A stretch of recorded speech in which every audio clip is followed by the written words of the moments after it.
Well, here I am out in the cold again. I'm out at Fort Harrison, which is an old Army post that's been the home to several outstanding military units. One of them being the 163rd Infantry Regiment. I just finished listening to an Australian rendition of what happened down in eastern Papua New Guinea during the war while the battle for Guadalcanal was going on. Well, this regiment was involved in defeating the Japanese on New Guinea, assisting the Australians. They did a lot of the heavy lifting too. But it's very interesting. And then this place was also the home of the 1st Special Service Force, which is this outfit here, right? So, they made a name for themselves in the Second World War, and they did it in a very short time, July 1942 to April 1943. And then they were disbanded in southern France in time for the Battle of the Bulge. They were called the Black Devils by the Germans. They were a mixed Canadian and American unit, Canadian and U.S. unit. And then down the road here, a few miles, we had the War Dog Training Center at Camp Rimini. The reason I'm showing you this is because I found something useful to do for myself, and maybe other people, is working out here at the Montana Military Museum. It's really nice. I come out here 3 hours every Thursday. I'll probably end up putting more time in, but they put me in the back room like an old Irish monk, and I love it. Nobody bothers me. Today is the exception. They're back there fixing my computer. The room is part of the archives for the military museum, and it's in the building that was used as the medical clinic for the 1st Special Service Force. Incidentally, if you haven't been out to the Montana Military Museum, you got to come out here. This is really an excellent place. Just come through the main gate at Fort Harrison, show your driver's license on Thursdays between 9 and I think 5 o'clock. Come out and just look at the displays. It's pretty impressive. But anyhow, I'm in the old 1st Special Service medical clinic, and they got me. I'm going through papers, and it's really pretty fun. The trouble is when I was at Harvard and Columbia, my biggest problem was getting my work done, because I'd get in the bottom floor of some big library and I'd start reading a book that I had no reason to be reading, but it would be interesting. Well, this is that way.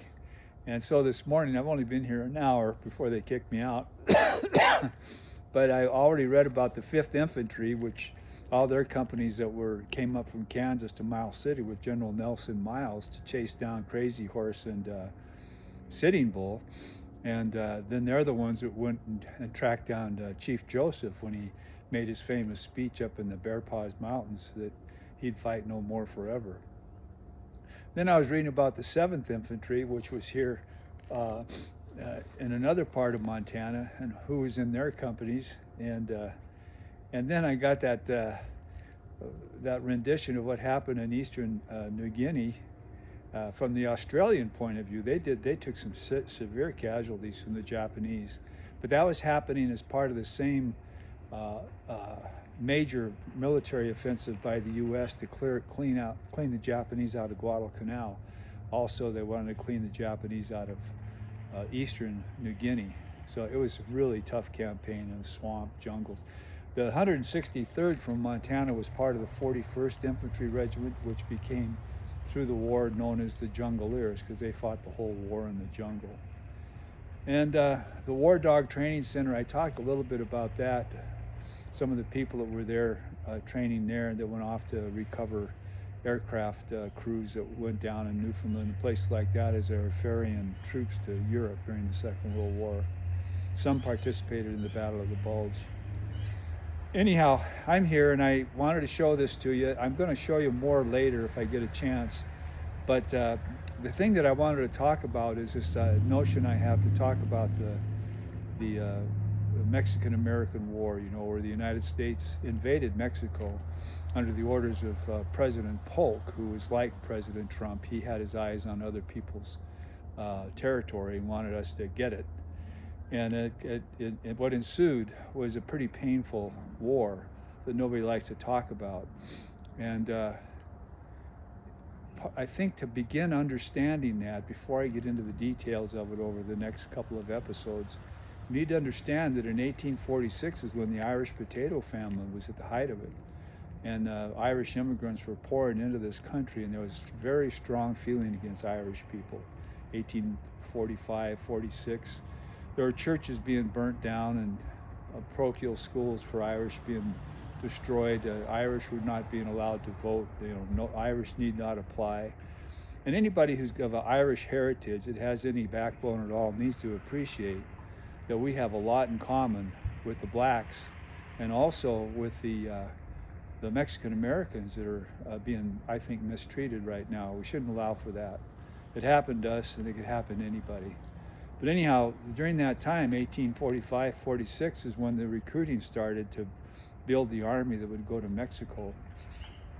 Not all the people that were in that army that were Irish and German, there were lots of German immigrants, were immigrants immediately. One of them, that John Riley, who was the head of the San Patricios eventually that fought on the side of the Mexicans, he was up in Canada. And I think what happened with him is he came over with a British regiment. They'd rotate regiments. They'd come through Cork in Ireland, and they'd pick up a new regiment every time one they had in Canada ran down. And I was up in Ottawa going through the archives in the Ottawa National Archives, or Canadian National Archives, and I was reading some letters by the British officers, and they say, these darn Irishmen, they get here to Canada with one of our regiments, and then every time they hear they got a cousin down in the States, they're out of here. Well, they had a 35-year enlistment. I mean, I kind of understand where they were coming from. But I think Riley probably came in with the Royal Artillery. Royal Artillery was scattered across Canada, and they were really good. They had learned from the battles with Bonaparte, and they had flying artillery, and there was, I remember a unit of British artillery came down to West Point to teach the West Pointers how flying artillery works. So I think Riley, I haven't got real good proof, but I think he came down from that. That's where he got his experience and his training, but he was a very good artilleryman. So he came to the States and joined the 5th U.S. Infantry when it was up in Michigan. And I don't know if he deserted from the British, maybe he did, but anyhow, he became a U.S. soldier. And then later on, as you'll find out, he ended up fighting with the Mexicans and then being the leader of the San Patricios, or as they called them in Mexico, the Legion of Strangers, which really is Legión Extranjera, which means the Foreign Legion. And it was made up about, 40 or 50% Irish, 40% German American, and then the rest French. There was quite a combination of people. There was a bunch, and they put up a hell of a fight against the American forces as we invaded Mexico. So I wanted you to know about that, and I wanted you to know about how mistreated the Irish were, and some of the Germans. And whenever somebody decides he's going to put the bum's rush on a Mexican that happens to be here, or somebody else, think twice. What side are you on? And we'll get to that later. Thanks.